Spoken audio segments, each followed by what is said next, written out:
Good evening, everyone, and welcome to our EOTAS special drop-in. Now, EOTAS is often called EOTAS, EOTIS. It could be EOTIC if you are in college, but just for ease of use, we're going to be calling it EOTAS for tonight. This evening will be different from our other advice events in that we'll be unable to state exactly what you need to be requesting in order for your child or young person's needs to be met. Now, this is because EOTAS is the most bespoke package of support that a child or young person can receive. This sounds like the ultimate aim. Who wouldn't want something that is so unique to their child's complex needs? But it's important to bear in mind that most bespoke is not the same as most expensive. It's not the same as the most provision you can possibly get. It's about the provision of an individualised education and training package that your child can access, undertake and benefit from. A package of support that provides for your child's needs, which is professionally evidenced, needs that cannot be met in any educational placement. It's unfortunate that EOTAS has been hyped into something as the ultimate achievement. Bespoke has been misinterpreted as gold standard, which is wrong and has made achieving a good EOTAS package harder for those that really need it. For some, EOTAS has been allocated, with local authorities getting away with exceptionally poor provision in Section F due to the perceived status that EOTAS has been hyped to, mainly due to social media. Local authorities are wise to this and are providing cheap and cheerful provision because this, one, gives the much heralded EOTAS, and two, most importantly for the local authority, it's cheaper to provide than a specialist independent school, which may be a far better option for the child and young person. Like elective home education, EOTAS can be counterproductive for some children and young people. For example, for some who've been fearful of leaving the house and those who are already socially isolated, unless this need is sensitively provided for.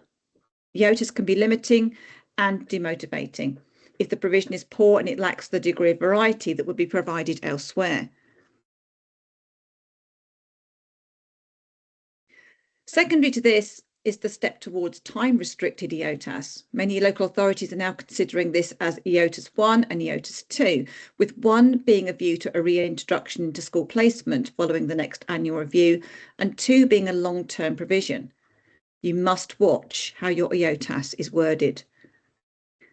Having covered the downside and things to watch out for, we must now look at how EOTAS can open the door to huge opportunities to those children and young people who just cannot attend a placement. Children and young people whose needs in B cannot be provided for in Section F without a provision and cannot be made in any other way other than EOTAS. Now, EOTAS must have an end goal, a purpose. For a young child, this may indeed be to provide every chance of getting back into school full time. It may be to ensure your young person can undertake GCSEs at their own pace, or it may be to ensure that your young adult is undertaking training and further education to enable independence and employability. It must be both motivating and fulfilling. And as a young person has had EOTAS, which provided the qualifications, the work experience and the mental health support to enable them to step into mainstream college age 22, having been out of mainstream education from the age of 11. My son has EOTAS, having been in specialist independent school from the age of 8 until he turned 19. Anna and I will both talk about how bespoke our young people's EOTAS is as we go along this evening.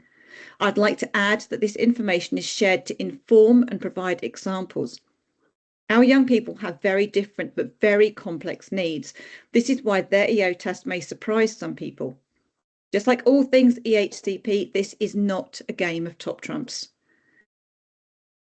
The provision has been highly specified in our professional evidence. What is right for our young people but may not be right for others. We can, however, show how provision must be considered outside of that which is usually available in a placement. And now, due to the amount of people that we have here this evening, we're going to open up to questions, and Anna and I will be providing you the answers. But as I have just said, we cannot tell you the provision that your child or young person will receive, because that must come from your professional evidence. It cannot, just like any other EHCP provision, it cannot be from a parental request. Bob, okay, let's I'll give you a breather just for a moment, and I'll fill off a few more announcements for people. There's a few people who have joined since we gave the initial announcements. We are recording tonight, and we're just moving to a question and answer session. The questions that we're going to be taking tonight are around EOTAS, so education other than at school or college. If you've got questions about other things, then please save those for 2 weeks' time when we're doing a general. We'll be answering questions about anything and everything, or ask them in the group. We've got plenty of time. I mean, we have got, Sarah and I are going to be saying goodbye at 8:30. So if there are still questions to be asked, then we're going to call it a day for tonight, and you'll have to come to another drop-in or ask them in the group. But just pop your hand up, please, for questions.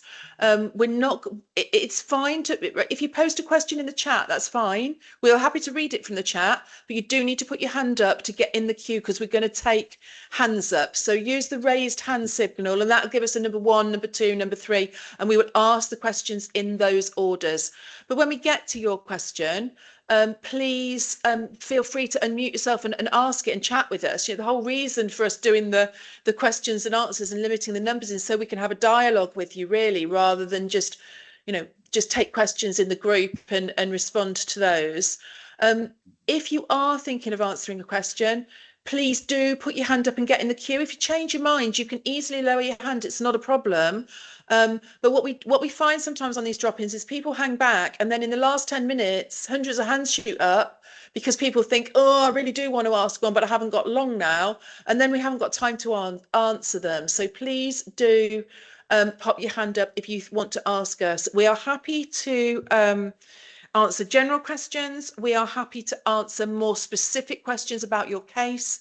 But as I said earlier, watch the two things. Watch that your name isn't breaching your confidentiality, and if you want to leave and rename yourself so that it's not displaying both your names on the screen, please do. And when you're asking the questions, please just remember, don't use your child's name, just use my child or he or she, and don't mention specific schools or specific local authorities, because it can mean people can perhaps if there's another parent from your school here or listens to the YouTube from our Facebook group, then they might be able to track you down. So and know who they're talking about. And nobody wants that. This is a forum where we want you to feel comfortable to ask.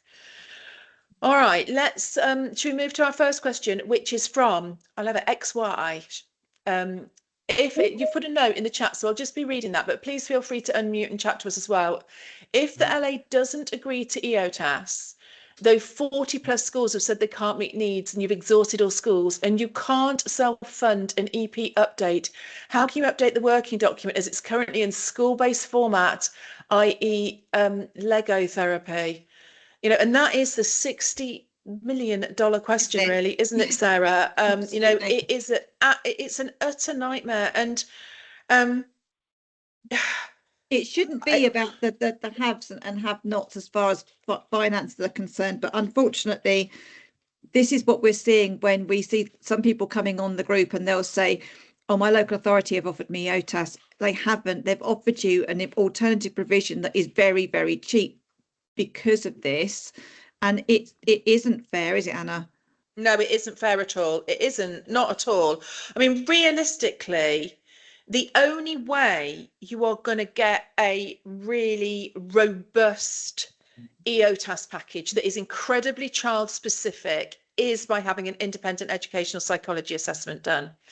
Now, if you can't afford to do that, then are you entitled to legal aid would be my first question. If you're on means tested benefits, it's worth contacting civil legal advice, because if you are entitled to legal aid, that can include a free independent EP assessment. That's the first thing. If you are not, can you find a way to pay for an independent EP assessment through, spreading the cost monthly? Some of the EPs we work with do great monthly plans.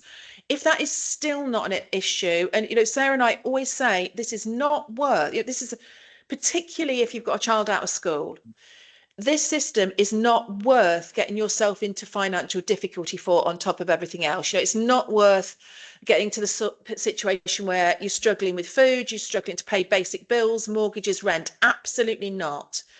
Nobody should get themselves into that position to be funding independent reports. No way, because that doesn't solve things. That just pushes the problem elsewhere. But if there is a way to afford it, explore the options. If not, then I would say, I deal with tribunals all the time, and I would say you can only do this if you're in tribunal. But I can, if you can absolutely evidence that there is no school to meet needs, then I would be tempted in a working document to put some just realistic basic provision in. I would say every child needing EOTAS needs two things.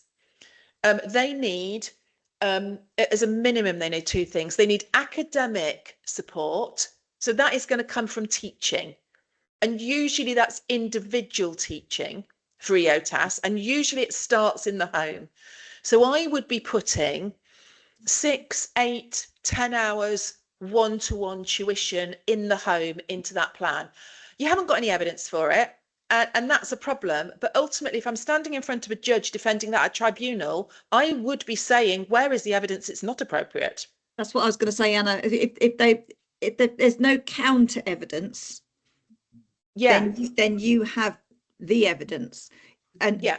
And you would potentially be in a position where some form of EOTAS based education is better than your child not receiving anything at all. Absolutely.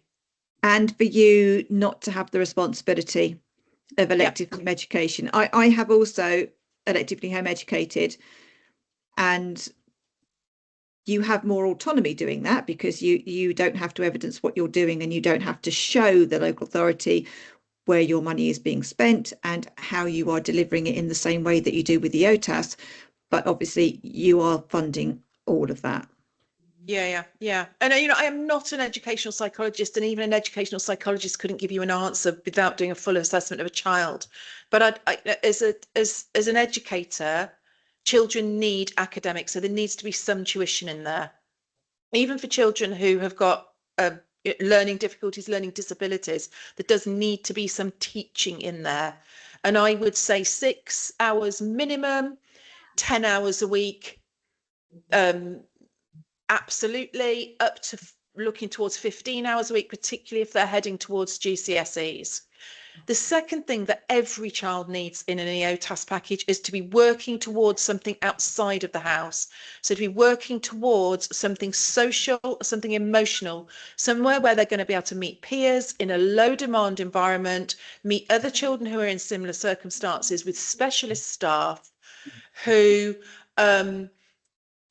understand. I'm thinking farm schools, I'm thinking forest schools, I'm thinking music, arts schools that are low demand, low arousal, and where they will be working in a small group. And if they're not able to manage that straight away, I would still be looking to build it into my package, because a package needs to last for a year. So you need to be thinking not just what can my child access now, but you need to be thinking, what do I hope that they might be able to be ready to access in another 10 months time, another 8 months time. Yeah, so you get it built in now.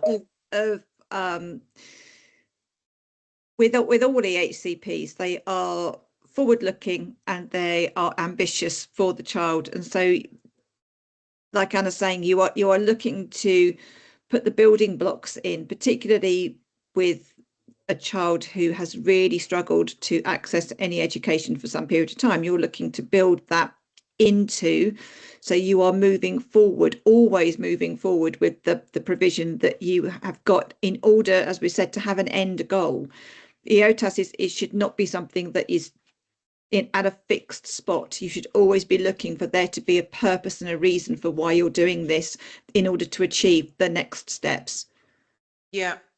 So if a package has got some tuition in it, 6 hours a week, 8 hours a week, 10 hours a week, up to 15, I would be saying it needs to have 2 sessions a week. That's probably half a day. It's probably about 2 to 3 hours in a therapeutic group provision, even if they can't attend straight away. A farm school, a forest school, an art school, a cookery school, something where they can be meeting other young people in an appropriate environment.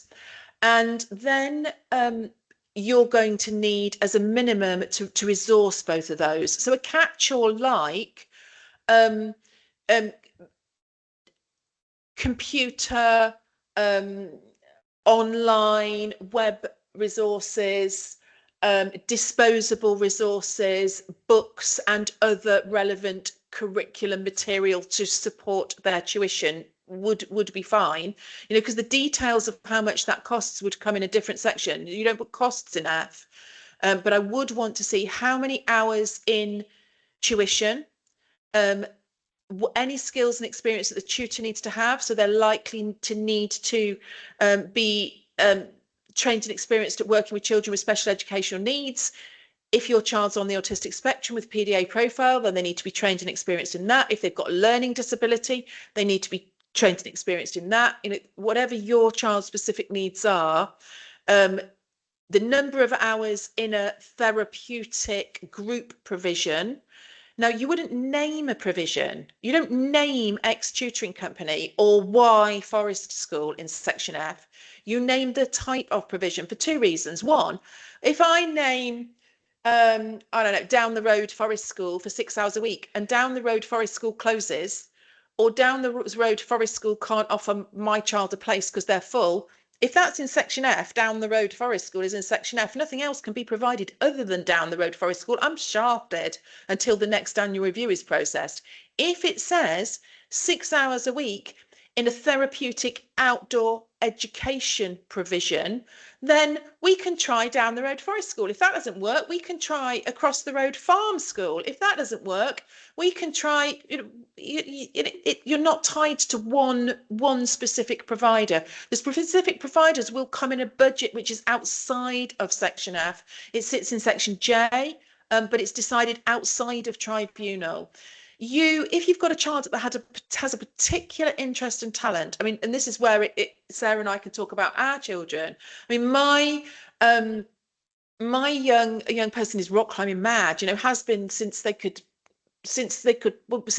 before they could walk. We had to put the side of the cot down because they were piling their books up from the bookshelf to clamber over the top of it. And started working as a rock climbing instructor age 16. So we've had rock climbing and outdoor education qualifications as a massive part of ours. But if your child loves cooking, then you might want to put some cooking provision in there. If your child, like mine, loves rock climbing, then you might want to put a couple of sessions a week at a rock climbing wall. If your child loves swimming, whatever it is. If a Sarah's young person, it's totally different. And I'm not suggesting that this is probably the way to go for your under 18s, but yeah, I mean, what have you got in there, Sarah, for that kind of, that bit that really motivates your child? Qualifications wise, we have various different options. So one of the provisions that we have is small animal care. Anybody that has been on any of our drop-ins will without question have heard one of my dogs. We also have hens and we have ducks, and that is has always been, my son has hand reared ducklings and they became imprinted and think that they're dogs as well. We're a crazy house, but that's one of the options that we have in section F. The other section F provision that we have, and my son has got an exam for this tomorrow, is he is now a member of the Chartered Institute of Master Brewers and Distillers, and he's training to be an artisan rum distiller. That is on his EOTAS package. But hey, he is 21, isn't he? He is 21, and so not suitable for the 8-year-olds or even the 15-year-olds. When we say it's bespoke to what the child needs, that's exactly what we're talking about. Hence, yeah, it could be anything. If your child absolutely loves, I don't know, Pokemon, it could be setting up an online Pokemon club. You know, it can be very, very bespoke, but you are going to, this is what you're going to do. You are going to struggle to get this bespoke stuff in. I mean, I'm going to say more than struggle. It is highly unlikely you are going to get a local authority to agree or a judge to agree to put this highly bespoke stuff in if you haven't got the EP advice backing it up. Without question of doubt, you're not going to get that. We have, and we have a lot. And again, if it comes up, we can talk about it. But this is not a place to sort of go, oh, but we've got. We are giving these as examples for people because we see such very poor EOTAS provision. But everything that we have has come as a direct result of my son's EHCP from when he was in specialist independent school. So he was in specialist independent from the age of 8 until the age of 19. And there was absolutely nowhere at all for him to go to after that. And he was not able to access any other placement either. So we then had to transfer a bespoke package of support that was being delivered in a specialist independent school into an EOTAS package. And the only way that was undertaken was with independent OT and with a very, very good educational psychologist to get who anybody that listen to our podcast will know my EP has known my son since he was 8. So we've been able to build upon the provision and the need into that. And he came to the tribunal hearing because most people will have to go to a tribunal for a very bespoke EOTAS package. And he witnessed his evidence and supported that. So whilst we are saying that our young people have got their needs fulfilled with a section F that is highly specific, this is what we're talking about. And it's really sad when we see people coming onto the group and they'll say, oh, I've got EOTAS, and they have an out of hours off-peak swimming or gym membership. They've got maybe they go to a knitting club, or they've got a bit of online tuition, and that is it. It's so very minimal. And the hours aren't in there. You know, those things are great if that's what if they're specified to hours. But if there's no hours in section F, if it just says online tuition, or it doesn't say anything, which is what usually it doesn't say, it's all in J, or it's all in a personal budget plan outside of the plan, then it can be taken away at any time. So a bit of a long-winded question, but I think we're probably giving a lot of background. But to go back to this specific question, this person says they can't get legal aid either, and tribunal is so soon now, there isn't time to get an independent AEP, and certainly not to put a budget plan in place. So I would say bolts and braces, you need to be putting in, choose your hours, 6, 8, 10, 12, 15, if you think your child's really going to engage in 15 hours one-to-one tuition at home or in a tuition centre if they can manage to get out of the house between now and next year. Write that in, 6 hours of one-to-one tuition from a tutor who is trained and experienced in XYZ difficulties. 2 group provisions, or 2 half days in a group provision, whatever, you know, floats your child's boat, assuming that there is a realistic opportunity that they would be able to get to a group provision, hopefully within this next year. So that would look like 2 sessions of at least 2 hours in a therapeutic outdoor education provision, or a therapeutic whatever group education provision. And some children do that via like riding for the disabled. I mean, yes, you can really think outside of what you would normally expect. We had a question on the group today from somebody who was saying that their child, they were paying for equine therapy and their child was really benefiting from that, and they had previously done RDA. We had RDA in a specialist independent school instead of PE, but that's the kind of thing that you can look at and think, how is my child going to achieve what is in section F differently to how it would be provided in school, and have the same aim and have the same results from that, because they can't do this in school. So you have to be looking at that. Then your professionals must be talking to you and saying to you, okay, what does your child like doing? How are we going to achieve this? And it's up to them to then state how they think that needs to be delivered. Yeah. And don't forget, so you've got your tuition in, you've got your group provision in, and then you've got your resources, your catch-all for your resources. This person's come back and asked, what about PE?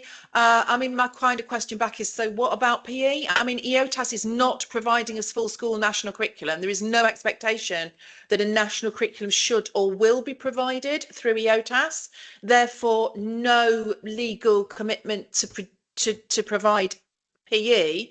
You know, EOTAS is just like a specialist, an independent school is not obliged to deliver the national curriculum. You know, they're exempt from delivering the national curriculum. They create their own curriculum. This is EOTAS is a create the own curriculum around the child. So the argument of, oh, it's in place of PE doesn't work. It's about what your child needs. It's provision to meet their special educational need and provide them with the educational qualifications they need to reach their goals and their potential and their aspirations in life. And sometimes they can cross over, can't they, Anna? So yeah, when you're looking for the fact that your child requires social interaction with other people outside of the home, and you know, in my particular case, we also need to have OT, and we need to be building up on those skills. Hence why we don't do PE and we don't do OT. We have archery. Yeah. Let's move on because there are other questions. Jenny and Hibba, if you pop your hands up and get in the queue, we will come back to your questions. I can see them in the chat, but you need to get your hands up to get in the queue, and then we'll come back to them when it's your turn. And we will not take so long answering everybody's questions. We promise. That was just a bit of a catch-all, but I hope it was useful. Charlotte, you're next, so please feel free to unmute. Hello. Hiya. Can you hear me all right? Yeah, Hello. we can hear you. Lovely. So I actually have two questions, so I'll pop my hand up again for the second one. We've got time now. Assuming they're not okay. too long, let's see. Let's do the first, and then we'll see how long we've got. All right. Yeah, hopefully not too long. So my daughter is in phase transition year 6, and we have our tribunal booked for the end of January. Okay. The professional evidence supports EOTAS, but I just wanted to ask, if EOTAS is awarded at tribunal at the end of January, can the local authority then go ahead and name a school in February, and will I be back to square one if they do that? Because I've spent a lot of money on professional reports. And I actually even have a barrister coming to tribunal, so it's going to be incredibly expensive. Okay. Firstly, I mean, I'm going to give you a legal answer, and I'm going to give you a real what's likely to happen answer. Legally, yes. On the 15th of February, the local authority will name their secondary placement. If they can find a school that says it can meet needs. Remember, the EHCP is going to be changed in January by the judge considerably, and it's going to be for EOTAS. So it's going to say, you know, what will be provided through the EOTAS, yes? So hypothetically, if the local authority can find a school that says, yes, it can meet all that provision, it can provide all that provision that the judge is going to write into section F, then absolutely it will name that school on February the 15th. And if that school can really deliver it all, you would be back in tribunal and have a job to fight it. So legally, yes. However, assuming you know, your EOTAS is properly quantified and specified, there's no way that any school, they can consult until they're blue in the face. No school is going to provide that. I mean, my young person's EHCP said things like they will do work experience at a rock climbing wall for at least 4 hours a week. They will have 5 hours a week developing and refining their own skills at a rock climbing wall or on real rocks, and be paid transport to get there. You know, they will work towards X, Y, and Z outdoor education qualifications. I mean, any FE college getting that would just look at it and be like, of course we can't provide trips to the Lake District and trips to the rock climbing wall and stuff like that. So realistically, it's not going to happen. So it isn't something I'd worry about. I would worry about January. I would worry about getting sections B and sections F absolutely specified and quantified lawfully. And then ultimately, I'd just let the local authority get on and consult who they like, because they're not going to find a school. If EOTAS is properly quantified and specified in section F, they're not going to find a school that says it can meet needs anyway. Okay, I was just worried that they wouldn't update the EHCP in time with the tribunal being at the end of January. Yes, they would have to. And if not, you just stick straight. But I mean, if they have consulted on the old EHCP and offered on the old EHCP, you just stick another BF and I tribunal in on February the 16th using the new EHCP. And I mean, they wouldn't do it. You know, a judge would go absolutely ballistic at the waste of court time if they did. I mean, hypothetically they could, but will they? No. And would they get away with it? Absolutely not. Great, thank you. What's your second question?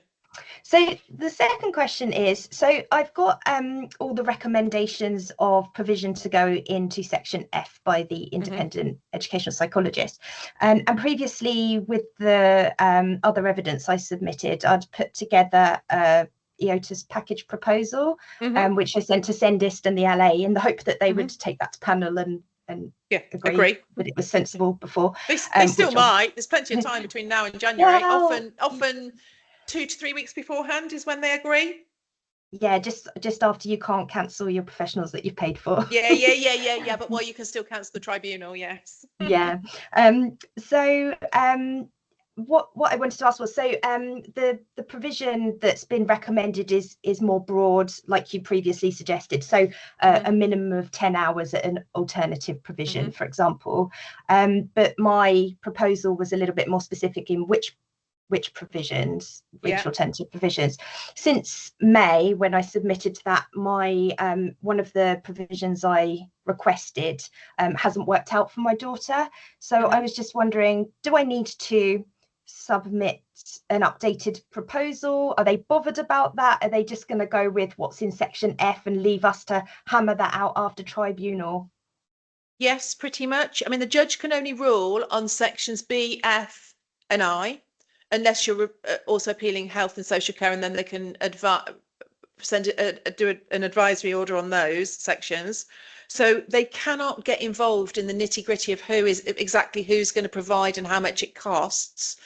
They do want to see a EOTAS proposal, because to order it to go into F, they do need to know that this is, you know, it is logical. You know, it's no good ordering something into F. I don't know. It's no good ordering, I don't know, hot water Mediterranean sea fishing if there isn't, nowhere that can provide it. You know, so a judge is going to want to know that the package is realistic and can potentially be provided by provisions that are within the locality, but they can be changed after the event. You will, Sarah will tell you.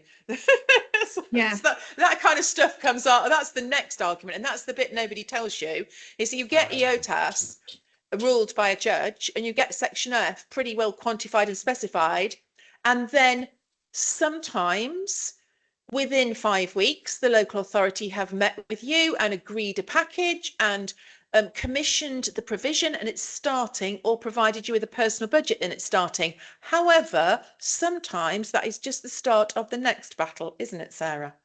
Isn't it just? So this is the issue that you also have to find with EOTAS. Again, it hasn't been helped by it being hyped up by social media and people believing it to be something that it's not. Like we've said, it is the most bespoke. It doesn't have to be the most expensive. It has to be the best way that your child accesses their education and training, given the degree of need. I went to appeal, and I had a very large panel of people on my appeal. I had 7. 20 minutes before my hearing, my local authority decided to put me against a barrister. 20 minutes before the hearing was when they responded to the working document. Everything they did was possible to make me say, okay, let's stop this. Let's reconvene at a later date, which we didn't do. On the day of my hearing, a member of the panel said to me, have you got costings for all of this? And I said, yes. And I told them the costings that I had undertaken. They went, okay, that seems very fair to me. And unusually on the day of the hearing, all the panel and the judge told me that they were going to allocate EOTAS for my son. 5 weeks later, and remember, the local authority have got 5 weeks to implement the bulk of Section F. 5 weeks later, at 4:30 in the afternoon, my local authority presented me with an email to say that they were going to take this to the upper tier, so the High Court, because they didn't agree. They didn't agree on a point of law. They didn't agree on a point of law, given that they'd put me against a barrister. So how on earth the law had not been followed when I had a barrister there on behalf of the local authority is beyond comprehension. From there, it escalated further because we then had non-implementation of Section F. And the long and the short of this is that I had to go to High Court in order to achieve the EOTAS. I also had to go all the way through full judicial review and out the other side in order to have implementation of Section F.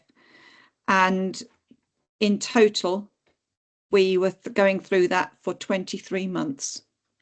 We now have everything. Part of the reason why it was such a challenge was because of the degree of specificity and how bespoke our package is. And they're extremely concerned even now that other people may find out what we've got. But there's no gagging clause on our EOTAS package.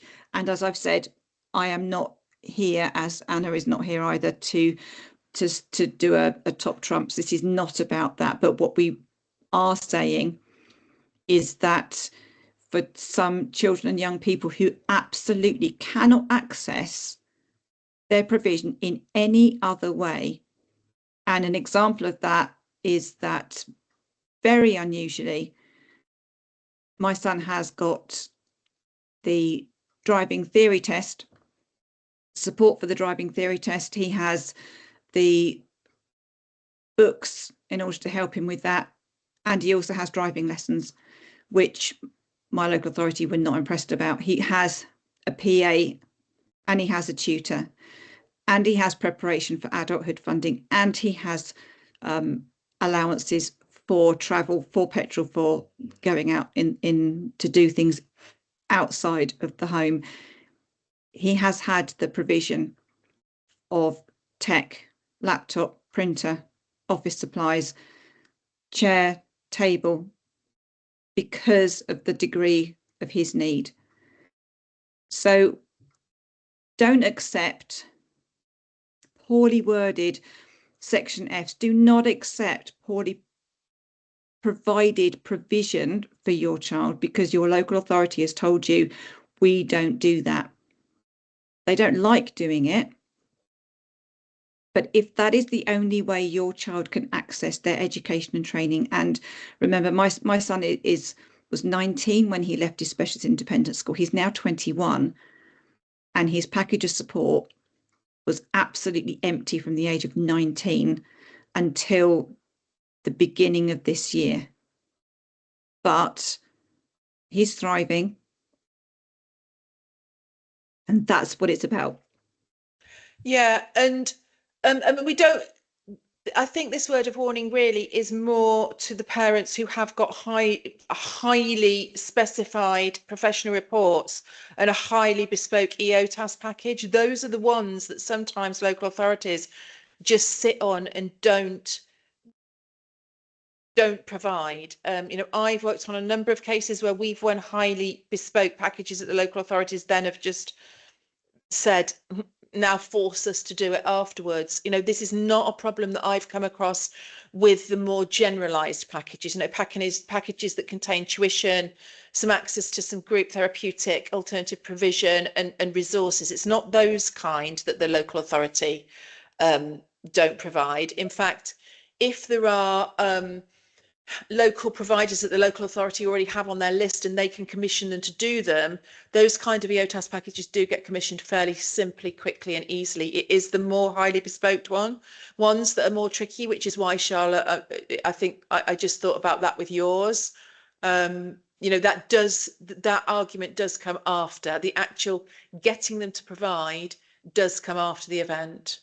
And that's it. It's just a warning shot, just to beware and keep your eye on timescales and absolutely hold them to account. Thank you. You're welcome. Let's move on. Jill, I think you're next. Hello, ladies. Can you hear me? Hiya. Yeah, we can hear you, Jill.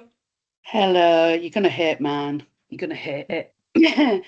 Man's post 16. Yeah. I've just booked Joanna actually for tribunal support. So I'm in the phase transfer year. I'm just about to have the phase transfer review actually coming up. The tribunal's already in place. Obviously, the date isn't until next September. Yeah. Jill, just remind me, is she year 11 now?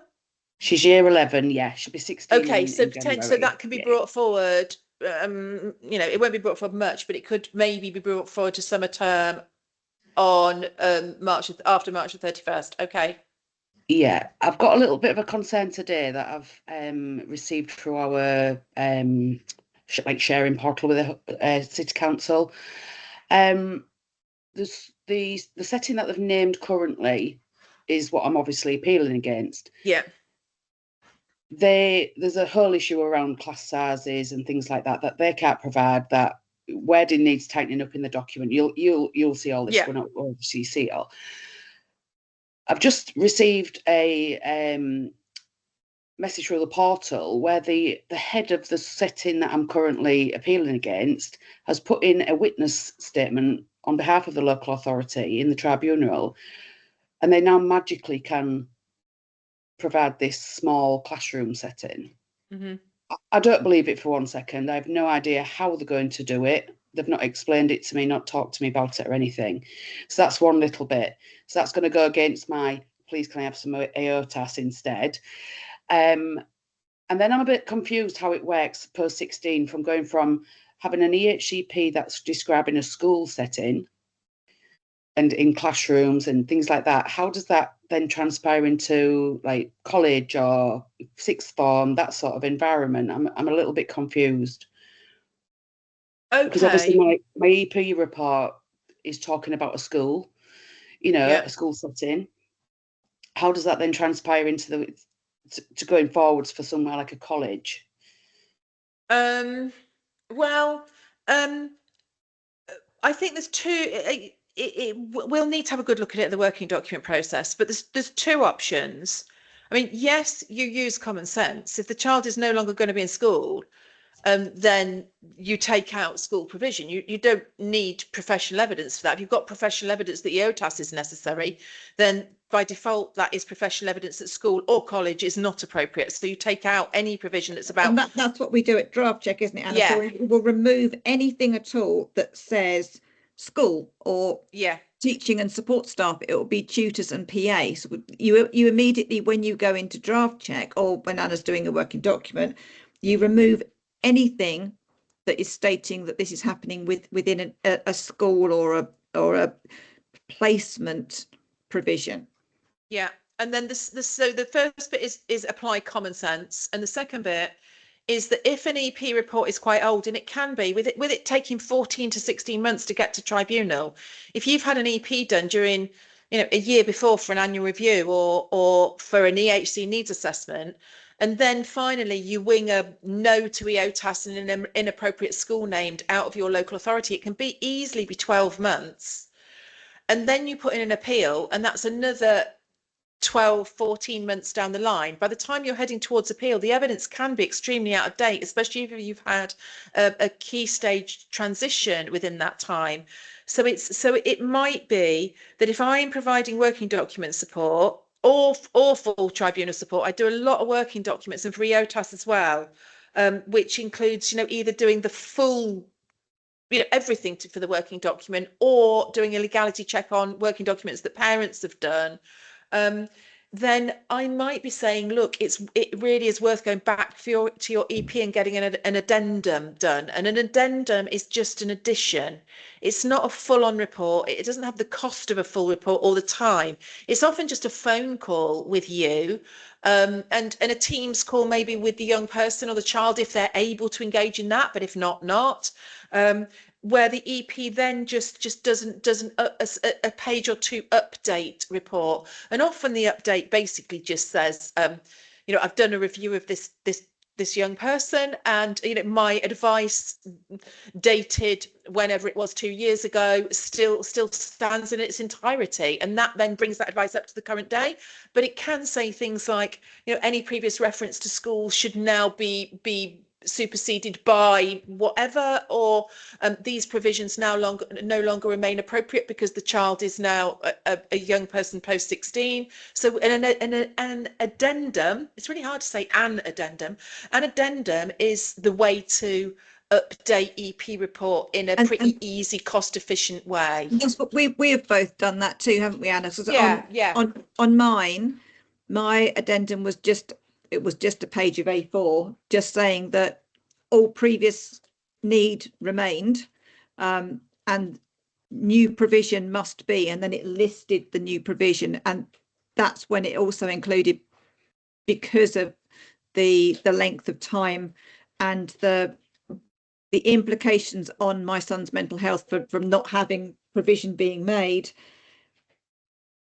That's when we had professional counselling from a psychologist, in order to, and those were the things that, like Anna's saying, that when you have a time scale, because you're at appeal, whichever sort of appeal you're at, you're looking at what has happened to your child in between here and there that actually could have been prevented, that wasn't there before, but is as a result of their journey from where they were to where they are. And that's why it can be really helpful. You may not think that you need to have an addendum being made, and sometimes that's because your report may just still be in date. But we see it a lot on the group, people saying, oh, there's a shortage of EPs, we can't get an EP. You wait, you go to appeal with a private EP report, all of a sudden, out of the blue, local authorities find an EP. I think the issue with the EdPsych report that I've got, it was only done in January of this year. Okay. And it's a local authority EdPsych report. I did actually, so there was some real contention over the wording, especially around the class size situation. I spoke to the EdPsych over the phone and via email. She wholeheartedly agreed with me that there was misconstruing what she was saying. It wasn't worded perfectly. And I did ask her, would you be able to, clarify to the local authority? Would you be able to update it so it's more clear and very straight to the point what my child needs? And she said, I can do that, but I can't do it if you ask. I can only do it if the local authority asks me to, because they commissioned me. So as part of the appeal, I've been told by the council that they will ask for further clarification from the EdPsych. But whether that's been done or not, I don't know, because I feel I can't really approach the EdPsych now and ask again. No. After she's told me that. The problem is, a local authority EdPsych boss is the local authority, is paid by the local authority, and if they want to stay in their job, has to abide by local authority policies and procedures which are not based on law. However, once you end up in an appeal process, they are taken a little bit outside of that, because they will have to justify to a judge and they can't lie, and the judge will hold them to account. However, their employer is still their local authority, and they still want a job at the end of the day, and they don't bite the hand that they feeds. will they will only sail as as minimally as possible on the side of the local authority. And I did offer to have pay never privately seen to get it done. yeah through this I've particular never website, seen but I've never seen a really highly specified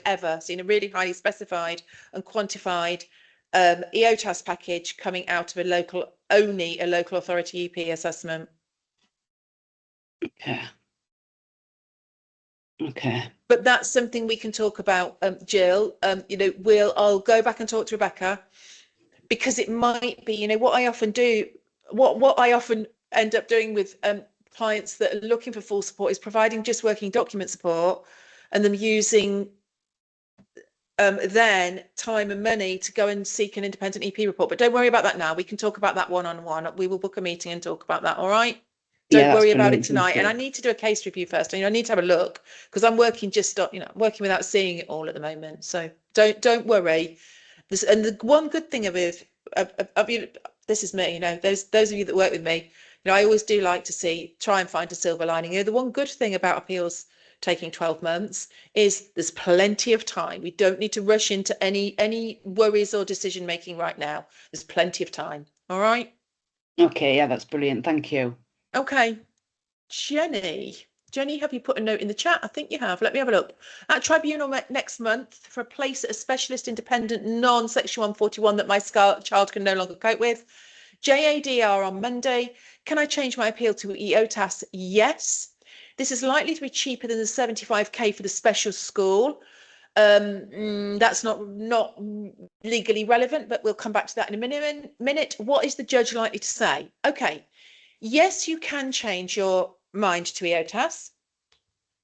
The judge is likely to delay the final hearing. It is unlikely that they will feel it's possible to go along with a hearing in a month's time, because if you change your mind on something like that, the judge then needs to give the time for the local authority to respond, to have another final evidence deadline, another case review deadline, and therefore the hearing date would need to be pushed back for at least 3 months, if not a bit longer. That and happens if you authority will love it, won't they, Anna? Yeah, because they'll take every single opportunity. Yeah. They will push for. Yeah. And that happens whatever. I mean, if you change a BNF into a BF&I with only a few months to go, or if you want X school and you change it to Y school with only a few months to go, it will cause a delay. However, if your child needs EOTAS, a 3-month, 4-month delay is not the end of the world to get what you need in the long run.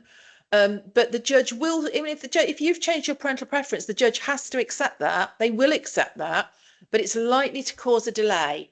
Now, the money is not legally relevant. All right. The law says that the local authority and the judge must name the most cost-efficient school that can meet needs, or education establishment that can meet needs. And meeting needs means legally providing the provision in section F, no more or no less.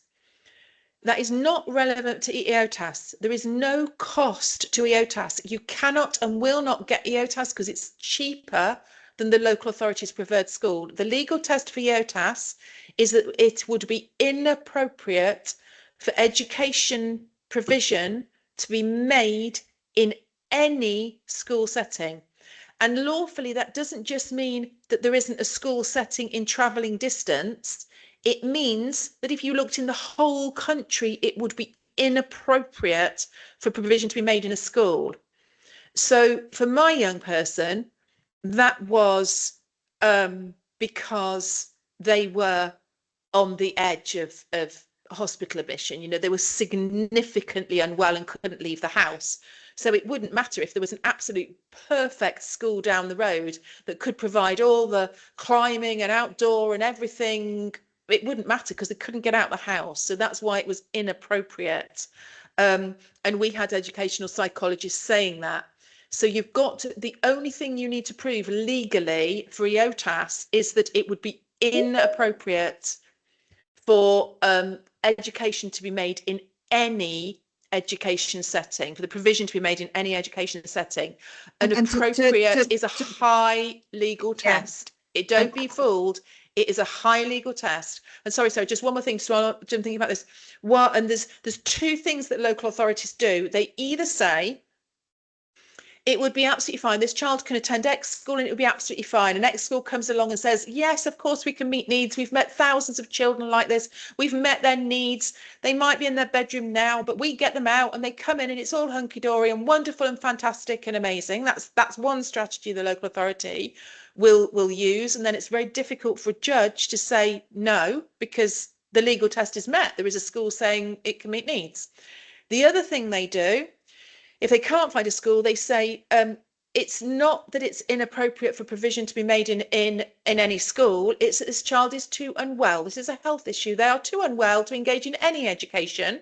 So that they need to be made better first, and then they'll be able to access education in a setting fine. So it's not meeting the legal test for EOTAS. So watch those two that the local authority will try and pull. Yeah, just really just to reiterate what Anna's put, and Anna's put that really, really well. You can look that up. It comes under section 61 of the Children and Families Act, and you could look that, but that just to go over that, local authority may arrange for any special educational provision to be made otherwise than in school if satisfied that it would be inappropriate for the provision to be made in a school. One, local authority in England may arrange for any special educational provision that's been decided necessary for a child or young person for whom it's responsible made otherwise in school or post 16 at a place of relevant early education is provided. And two, an authority may do so only if satisfied it would be inappropriate for the provision to be made in a school or post 16 institution or such a place. And three, before doing so, the local authority must consult the children or young person's family. But it's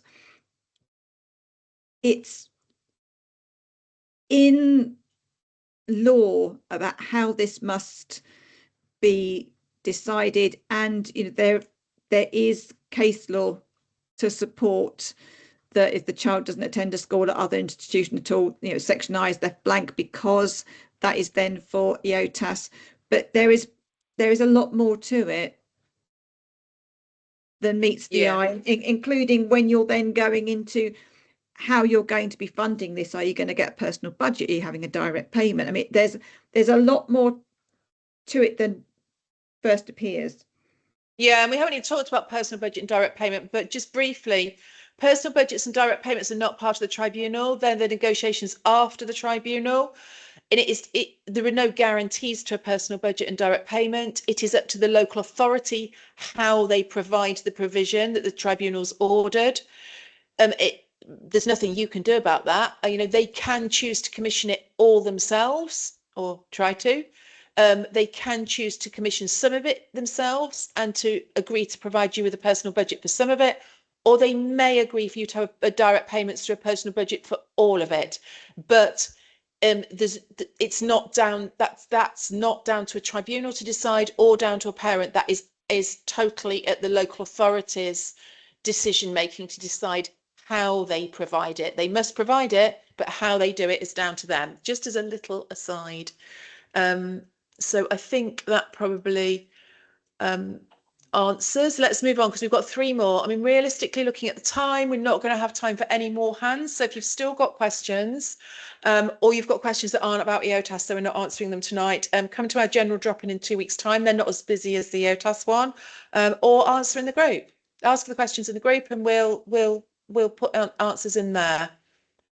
Next is Hibba. It says she's put a note, or he's put a note. It says my child's had final EHCP but no school named. I need to know, when you say no school named, is section I left blank, or does it say a type of school? Does it say maintained special school or maintained mainstream school, or does it say a type, or is it totally blank? Is section I absolutely totally 100% blank? They're currently on mainstream school roll who say they cannot meet needs.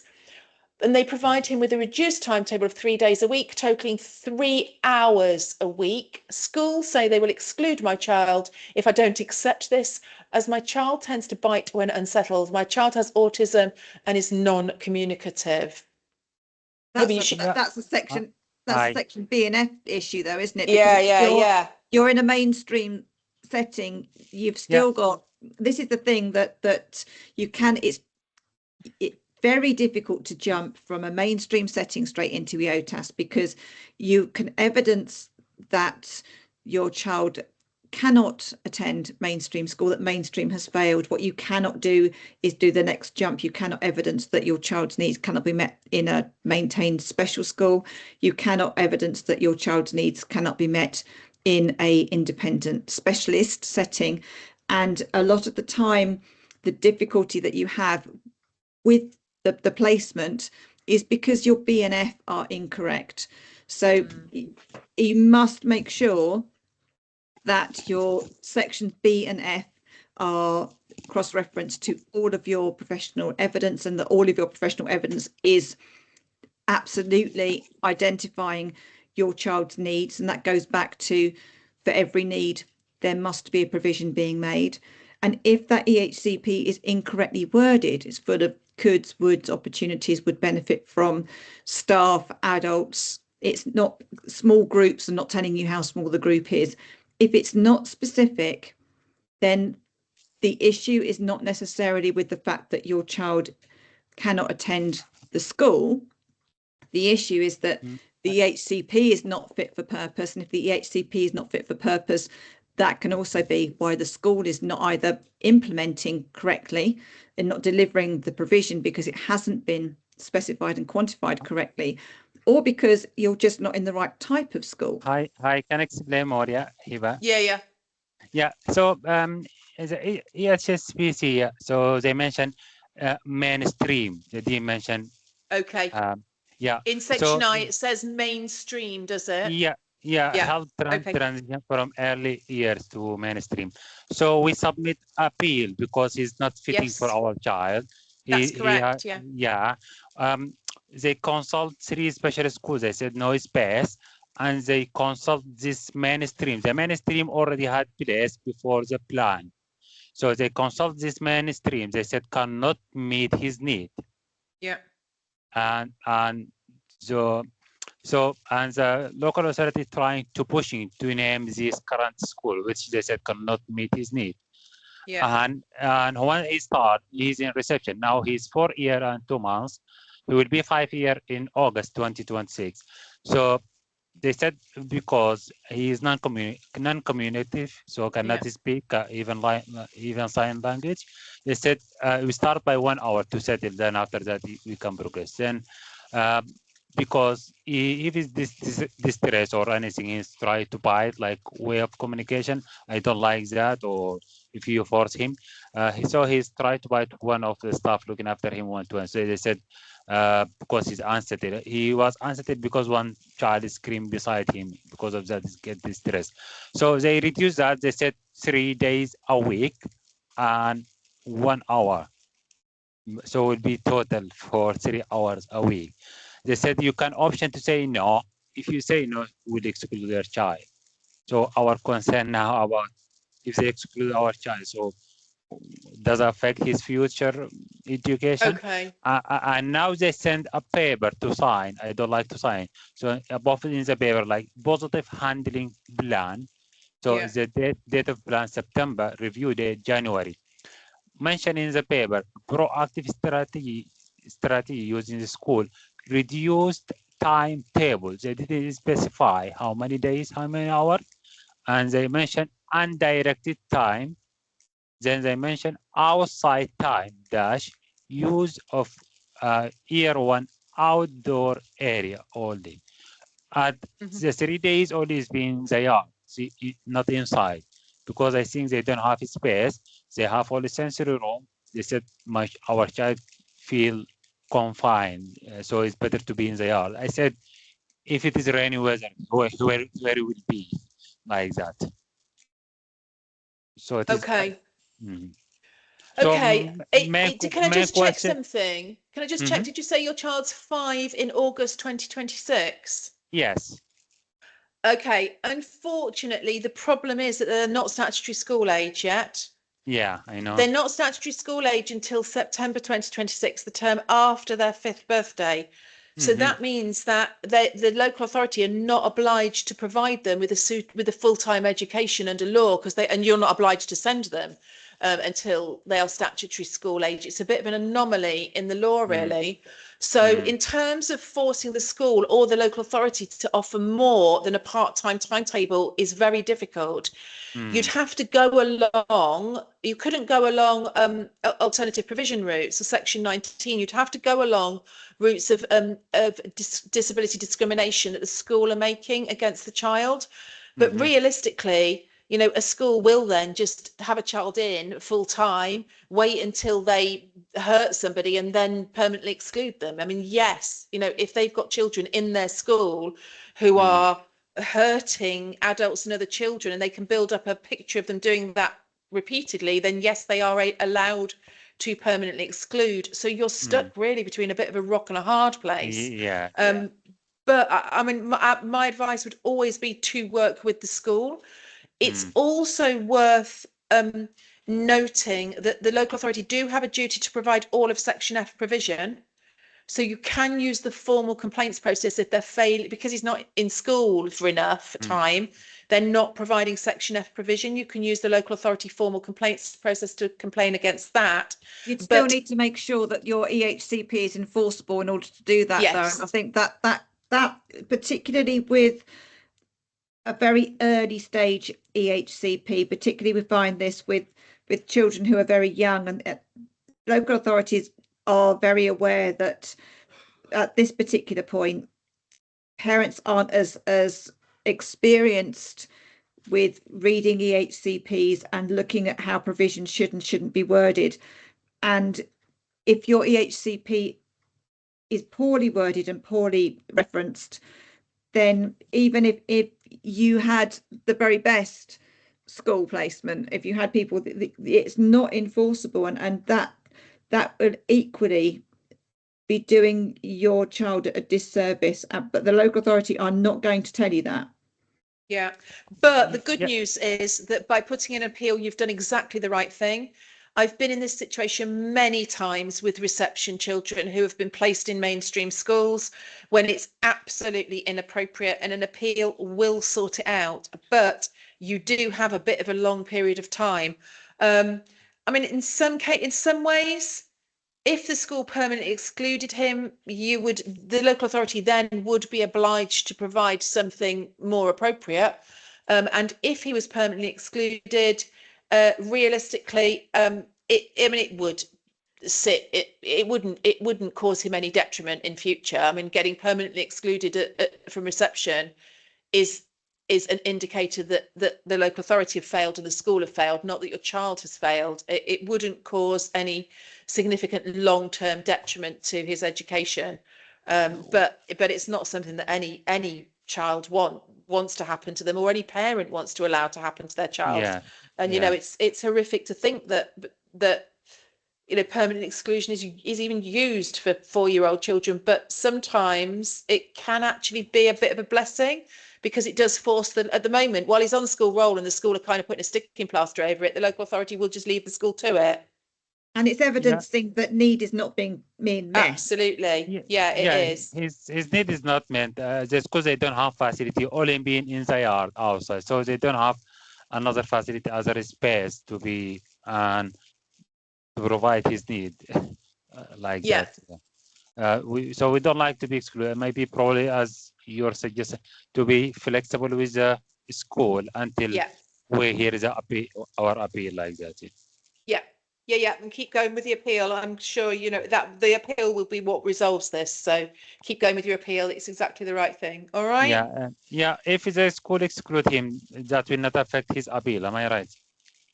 It won't affect the appeal. No. And this isn't EOTAS, because although Section I doesn't have a school named in it, it has a type of school. If anyone's wondering, it is only EOTAS. Section I has to be totally blank. no school named and no type of school named. You know, literally nothing in the boxes for section I. Two more questions. We've got LP next, and then we've got Ben. I don't think LP has left a message in the chat. Let me just check. No. No, I'm here. No. Okay. Hiya. Hi, Anna. Hi, Sarah. My question's with regards to when do we decide when EOTAS may be appropriate. As a bit of a background, you guys did our draft check last year, and we were successful in getting a specialist school. BNF weren't perfect because they didn't change all of it, but I came onto one of your chats and you said to hold out, see how specialist goes, and then put in an appeal for BNF later on if needed. So we have tried specialist for the past 7 weeks. It's not going great, but we are trying our best. She obviously wasn't in school for the entire of year 6, so it's kind of just trying to get back into a school setting. So they're being very good with us in that we only go in for a few hours each day, if at all. So from that point of view, it's been quite stressful. She does have PDA, so people say, oh, school isn't going to work, but we want to try because she wants to go to school. She wants social interaction. She said that to us because when she was at home, she didn't engage very well with the online learning, potentially because she was in burnout, but we don't know that. So yeah, I guess where I'm going with this is how long we give it before we go, this isn't working, and then do we have to try independent specialists before we go to EOTAS, or would evidence that specialist doesn't work then go to EOTAS? My first thing with this is always that as parents, we can see the long term for our children in many ways that they can't. Our children are very often very traumatized by their school experience, and we say to them, it'll be all right, darling, it'll be okay.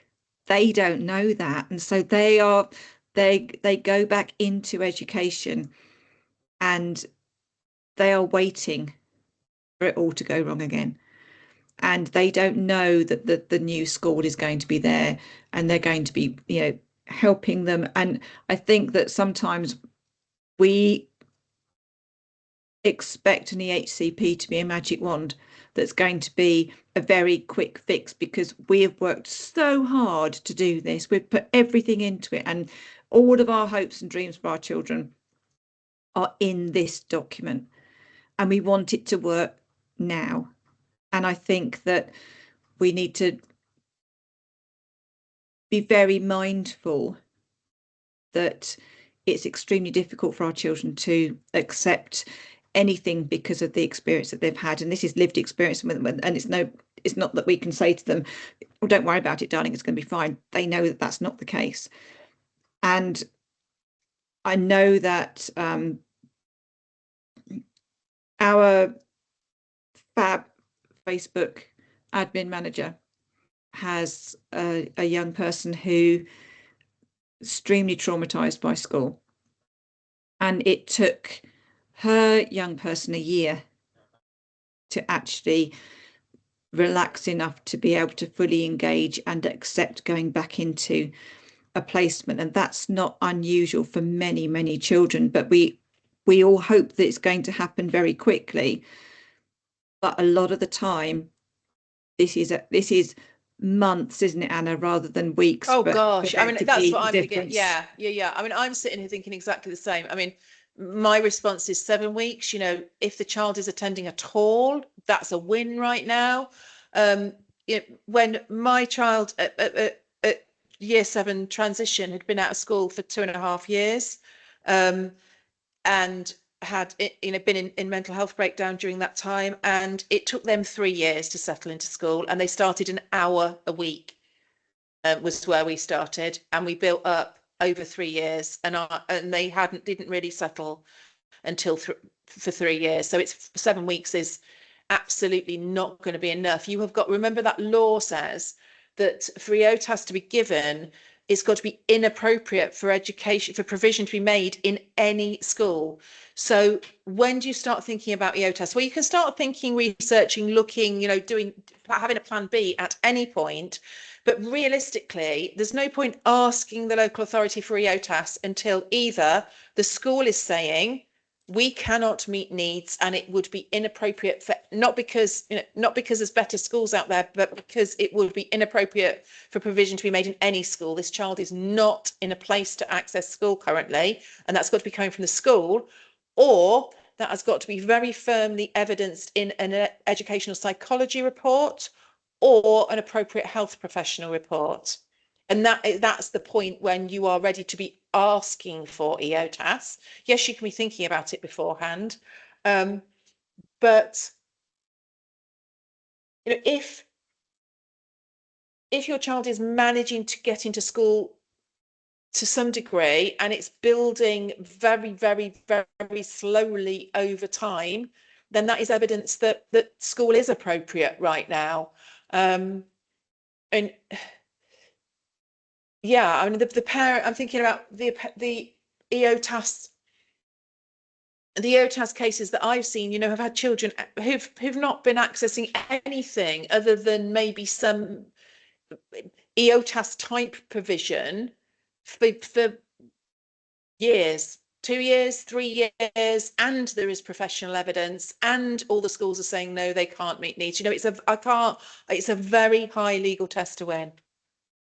Yeah, I think with us, it was more a case of, are we doing the right thing now by, you know, building it up, like you say, Anna. Oh, that was gosh. our aim, Yeah. and it was like, do you get a gut feeling that this isn't going to work? And I think the fear is you're going to cause more trauma. I know. I've been there. We have I've been there. absolutely been there. We have I've been there. absolutely 100% know exactly where you're coming from and your parental concerns. Absolutely 100%. Yeah. But it's also, I think there is a parental anxiety is always there because we want to protect our children from any further damage to them. You know, and what we've been through in the past, you know, there's PTSD for the child, and there's PTSD for the families, you know, and it triggers it. You know, completely. I would say, having been there, and it honestly took me 3 years. People used to say, oh, she's doing really well. And I'd be like, it's touch and go. It took 3 years before I dared even think to myself, I think this is going to work.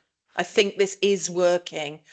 So, you know, I know what that's like, but I would say, look, don't judge day to day, don't judge week to week. It's going to be up and down, up and down, up and down, up and down. Judge over time. So 7 weeks down the line, are you further forward than you were in week 1? I think sorry. Yeah, they've tried to take out some provision at the first annual review, so differentiated curriculum, which for PDA children is not going to happen, essential, and also an extra member of staff for when dysregulation occurs. So they haven't really got the staff ratio. That was never specified in the HCP. They never, the local authority wouldn't include it. We do have an independent report with that on, but now we're kind of saying, have you got the staff ratio to deal with those periods when she's dysregulated? And that they don't want to specify that. So our concern is that moving forward, that she will need those extra members of staff. I would go to appeal for that, because if it's not specified now, there's absolutely no guarantee that you're not going to need that in an EOTAS package. So for example, my son had a full-time one-to-one from the age of 4 until the age of 19. And when it came to our EOTAS package, there was queries. Why did he need a one-to-one when he's got EOTAS? Well, because of the complexity of his need, that's still the case. So that we have a tutor and a PA. The PA performs the same provision as he had with his one-to-one. And we had that because it remained in his EHCP going all the way through. And it's worth, if you're looking at EOTAS in the future, it is worth, with any EHCP, whether you're looking at EOTAS or anything at all, you future-proof your EHCP at each annual review, ready for the next year, ready for the next stage, ready for the next phase transition. It's really about, if you think that your child needs something now and it's not in there, go to appeal and get it put in. Would you not agree, Anna? Yeah, I would go to appeal now, because ultimately, yes, the school aren't providing, but ultimately this is because the local authority aren't providing it with the money. You know, if you get it properly specified and quantified into section F through appeal, the local authority will have to provide the money, or you can enforce legally them to provide the money to the school. So it doesn't, you know, it's about, you don't have to just appeal to move schools. You know, it can be to get better provision in place in the school. I would do that, because then I think that's a bit of a plan A and a plan B, because if the wheels do fall off and it doesn't work, you've got the appeal lodged already, so you're ahead of the game. You can easily then add section I into the appeal and go for EOTAS. Yeah, so basically I'll just recopying all the amends that you guys made on my last draft, and get that put in. Yeah, okay. And then appeal if it's I did speak to them. They said we never get one-to-one provision. We don't get that in our school. And I was like, but yeah, what ratio are you working to? But they haven't told me that. I didn't want to have like a relationship with the school this early on where I'm bristling them. So I've kind of been a bit hesitant, but it sounds like I would just say to them, look, you know, it's nothing to do with you. I don't think the local authority are providing you with enough money, and I don't think section B and F are specified and quantified properly. You know, it's no reflection on you. I'm really pleased with you, but you know, I am appealing. That works really, really well. That approach that Anna has just described works very, very well at an annual review, when you've got a school that you're happy with, and you say to them, look, I'm doing this for you. You will have the money. You will have this extra. This will help you. And when you turn that around, Anna, that can really help with a collaborative approach with the school that you're at, can't it? Yes, it can. Yeah. Okay. Does that answer? I think it probably does. All right, let's move on. We've got Ben, and then we've got one more just follow up, which is a quick one. So Ben is saying, can you provide a rough indication of the degree, type of specific provision that an LA will likely sign off without too much of a fight, versus how highly bespoke, what kind of provision will they really push back on, drag their heels, even if specified by private OT, SALT, EP reports? In addition to tutors, SEMH, OT and SALT, he needs mental health and social care support, a PA. We want to get the best for him, but need to balance against our own increasing chance of having some kind of breakdown. Where is the line? He has EOTAS, but the HCP is not fit for purpose. We have an appeal booked for September next year. Okay. The rough guide is, can the local authority provide it fairly easily from within commissioned services, or is it very highly bespoke and going to cost a lot of money? So they will often drag their heels on significant SALT and OT because it's expensive, £80 to £100 an hour. So they will often not sign that off without a fight. The other things are the stuff that Sarah and I are talking about, you know, the stuff that can only be provided by a personal budget. So, you know, bespoke qualifications. They will often sign off tuition very easily, accessing an alternative provision very easily. You know, a swimming pool pass, or a swimming money to go for a swimming lesson every week. You know, stuff that can be commissioned very easily, because they have tutoring agencies that they can commission. They have AP providers they can commission. So anything like that is usually very easy. Mental health support is an absolute nightmare. You will have to go all the way to an appeal hearing to get mental health support in there. Social care support and a PA is an absolute nightmare unless you already have a social care assessment. You are open to social care and they are agreeing that the child qualifies for PA support. You will have to go all the way to the hearing and still maybe risk not getting that. That one is a nightmare to me.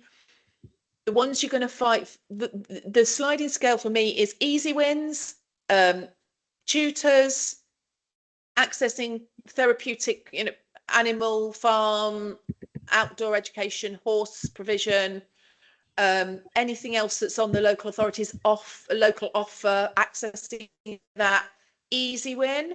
More difficult win, SALT and OT. Like, local authority may well cave before a hearing, but they'll probably take you all the way to a couple of weeks beforehand, or maybe all the way to a hearing. Mental health and social care, they will expect them to take you all the way to a tribunal hearing and have to fight for that in front of a judge. Would be my take. What do you reckon, Sarah? Absolutely. Yeah. Having had the battle that we have had, then yes, professional counselling, that was a sticking point, which we have now obviously achieved. We have tech support because we needed to have some specific IT for my son, and they decided that they didn't want to fund that in the end, but they did. Again, driving lessons, that was a fun and exciting adventure. It's the things that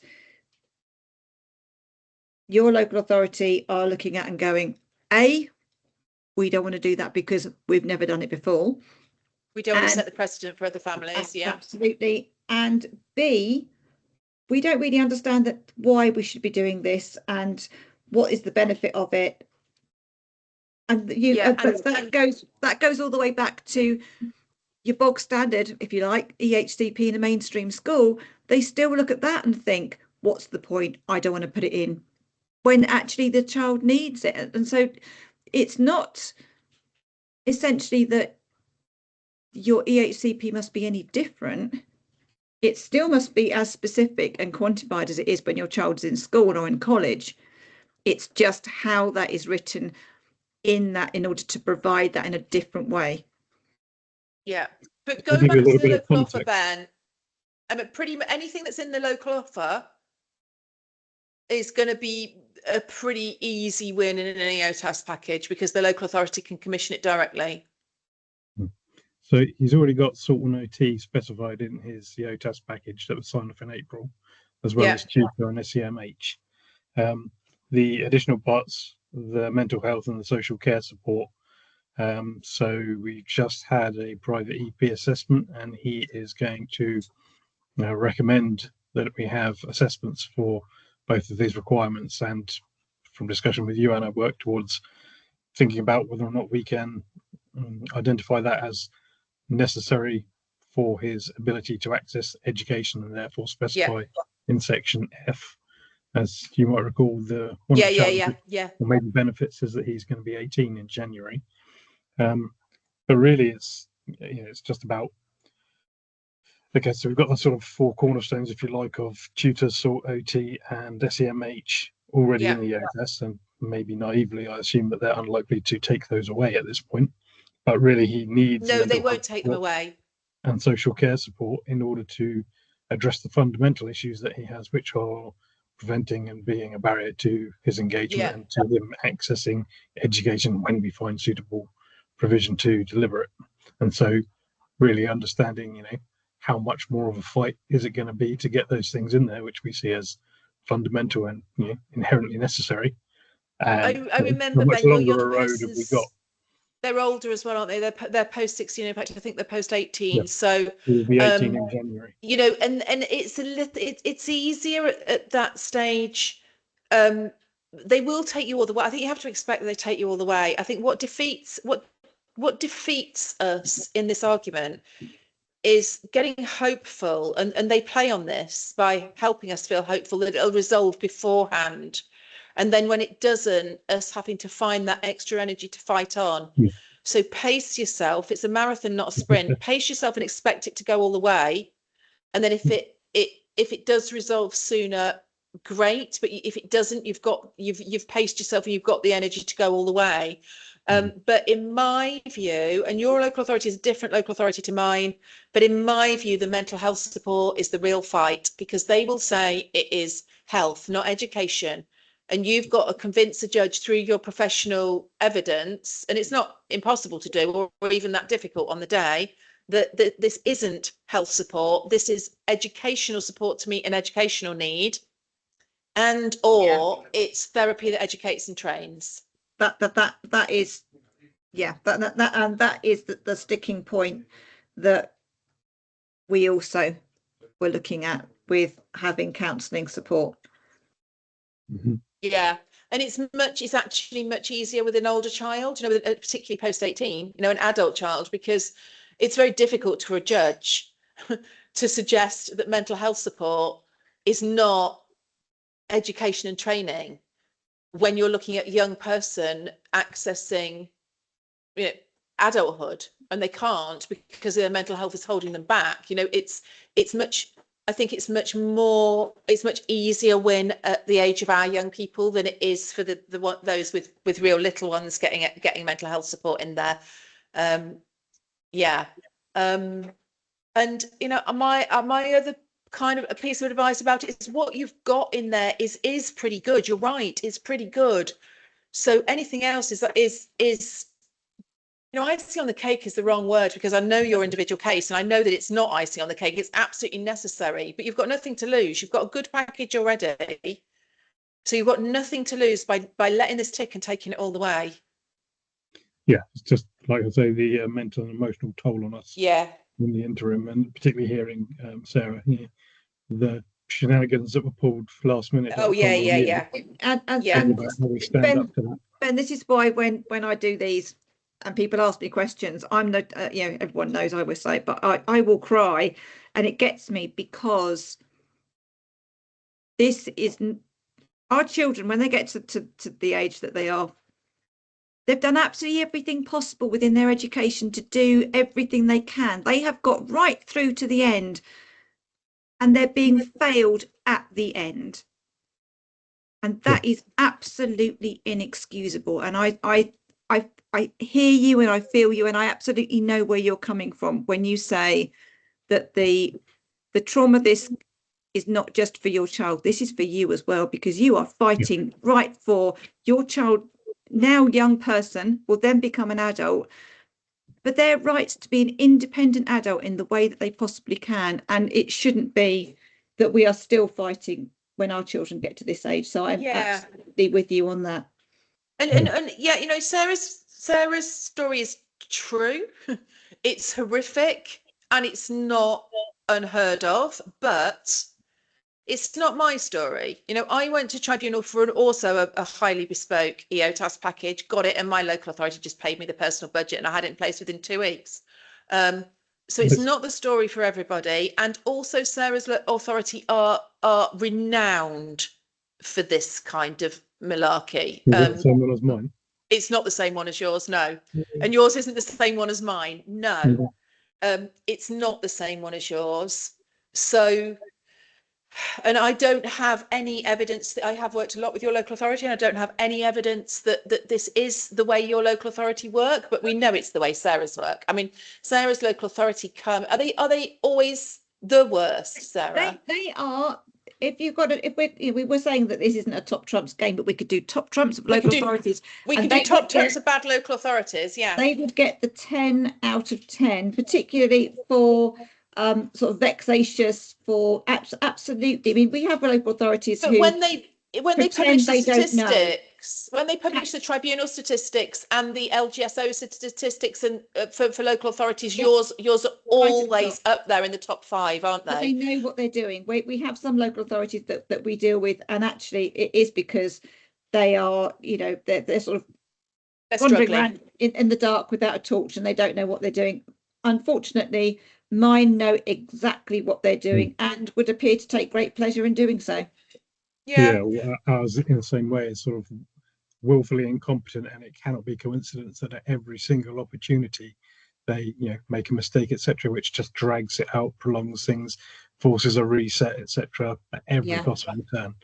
But I think the risk for your young person, as you know, is them getting so disillusioned with the wait that they opt out, and then the local authority use that. So yeah, I wasn't going to raise that in this forum. Obviously, Anna, we're going to have a follow up at some point. Yeah, but you know that's a risk, and it is. Yeah, to anyone with an over 16-year-old, but particularly over 18-year-old, you're vulnerable to the delays. Just making them so annoyed they vote with their feet, and okay, right, let's move on. We have literally, I've got a board game waiting for me, so we've got one really quick question, and then I'm gone, because I'm getting the looks and the deep sighs from my family. So right, the last one. If a local authority consistently fails to provide professional evidence that a tribunal has ordered them to share, at what point could you claim costs if you commission an independent professional report to cover the advice? I can't answer that question. You know, it's impossible to tell. It is very, and I don't think you can rely on it. There are no guarantees. You can't ask for costs till after the event, and it's very rare to get costs. Hen's teeth, so, I would suggest, would be easy to find. I would say, by all means, try it, but expect it to be knocked back. If you do get it, bonus, let us know. Share it, you know. Because it is so unusual to get costs that it's impossible, you know, it's impossible for us to tell you what kind of cases to get costs and which don't, because in our experience, they all don't. Yeah. And I think just before we all say goodbye to everybody, my best mate here, Anna, will not be telling you this. Anna has never lost an appeal. If you are looking to do an appeal for EOTAS or anything else, this woman is an absolute legend, and I categorically state, if you're in a position and you need support, and this is not, yes, it's our business, but Anna really cares about the tribunals, and you will not be disappointed. And we have Anna, who absolutely is a tribunal legend. We have Claudine, who is our family support advocate. Now, Claudine is also highly experienced with EOTAS and at post 16, so that she's a really good place for you to go to and have some support with that. And she can provide more of that school support. I'm thinking for the person that was talking about the school and not sure whether it was working or not. You know, Claudine can provide much more of that support before it gets to the stage of tribunal. Yeah. And you know, we will make sure the benefit of what we do and our experience is that we are right at the very end. Not only are we education professionals, but we're right at the very end of this process for ourselves. So if you need your draft checking, that is also something that we do. But we also have a wide range of resources for free that will help you. We have a YouTube channel. On our YouTube channel, you'll find a huge amount of video clips similar to what you're listening to and what you've been to tonight. And thank you for joining us for this. But you'll find lots of support there. A lot of that support is also backed up with our blogs. So you have two different ways of getting that information. And the blogs are really good because you can go back to that, you can reread it, and you can have that up in front of you when you're in a meeting. We also have our webinars. Our webinars are not for profit. They're priced extremely reasonably at £15, and you will have full resource packs that come with those webinars. And you can listen again and again to Anna and I talking you through the various different steps that you need to undertake to support you with your SEND and EHCP difficulties. And again, we have our group with Leanne, who is there every day, who will answer your questions. And Anna and I pop in just because that's part of we go in and we go on the group, but Leanne will answer your questions and she will be there to support you on the group. So make use of all of that. It's not just about our professional services. We feel very strongly about the support that we can give you for free via those resources, and we put a lot of time and effort into providing those. And you know, from Anna and from myself and all of our team, thank you for joining us tonight. Thank you. It's been a really great evening. Thank you.